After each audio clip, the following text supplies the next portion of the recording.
I just want to go down memory lane a little bit with you here. The reason why, no, honestly, the reason why I loved you and watching you and so many people who are my age just still get emotional when you are ever mentioned or see it. It's just the way that you comported yourself and went about your business in a time when the Yankees weren't really very good. And I'm wondering how you view your days when I was one of those guys rooting for every single time you stepped to the plate, Don. Oh, I look at it as great times, obviously, having a chance to go to the big leagues, and really grateful for the era that I came up in with, Lou Piniellas, Rich Gossage, Willie Randolph, Dave Winfield. Got to play with these guys that kind of taught you how to be a pro and what it's like to play. Grateful for New York. It was the perfect place for me. Kind of a small-town guy, but I didn't have to be loud or anything else. Just was able to go out and just play, and you get plenty of attention in New York for just playing. You didn't have to go be a big personality or anything like that, and that was, I think, the perfect situation for me. What about Steinbrenner, Don? What about him and telling you to cut your hair and shave and all of that stuff? Well, obviously, with Mr. Steinbrenner and New York, you don't really get out of there alive, right? There's gonna be some rocky roads, but I always look back to the positives of that. From Mr. Steinbrenner, the one thing he wanted to do was win. That was his goal, and for the fans, for the players, and so you appreciate that. And so there are times when he's going to get on you in the papers a little bit. You got to deal with that. But I still look back at it as a real positive. As my career ended, I remember needing back surgery, and he was the first guy that he sent his plane for me, got me to New York. He wanted me to see the best doctor. So that's the kind of things you don't hear about with him, but the kind of things that he would do for his guys.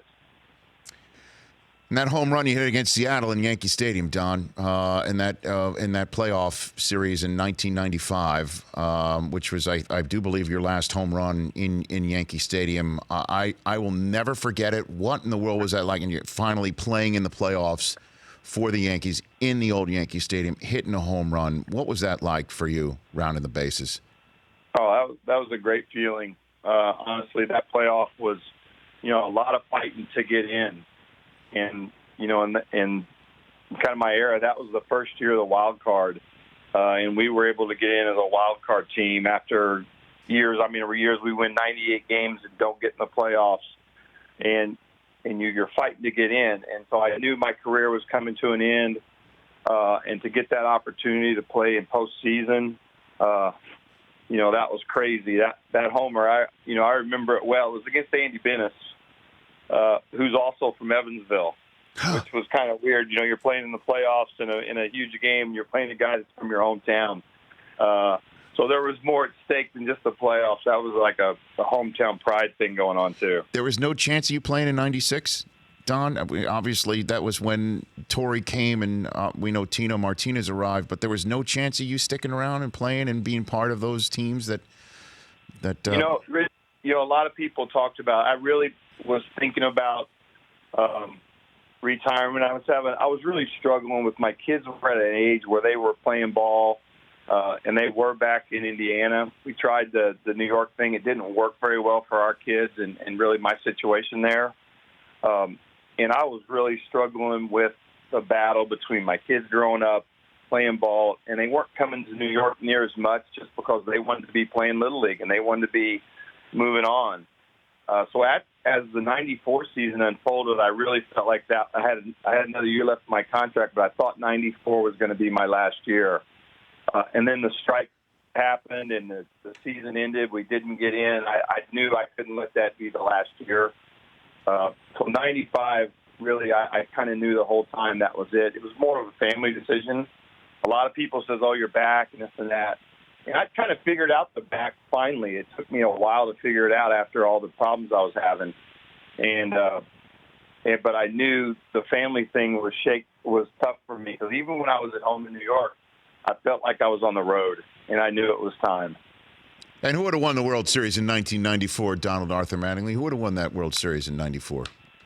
It's funny, Tim Wallach's one of our coaches, and he said Montreal would have won it that year. Yeah, the Expos were great too, with Felipe Alou and Tim. You just mentioned Wallach; they were great too. But come on, they were. Come on. So there's about 4 teams. I think Cleveland too thinks they would have won it. That's the one they would have won. So, there was 3 or 4 places, but for us, it was really fulfilling '94 because we'd turned the corner. I went through had some really good teams early on. Went through about a 3-year stretch there where we went backwards and we're trying to rebuild. Showalter came in and had us turned around. We picked up some good guys, like Paul O'Neill came. We got David Cohn. We had Jack McDowell. He started putting the pieces together, and we knew all those kids were coming.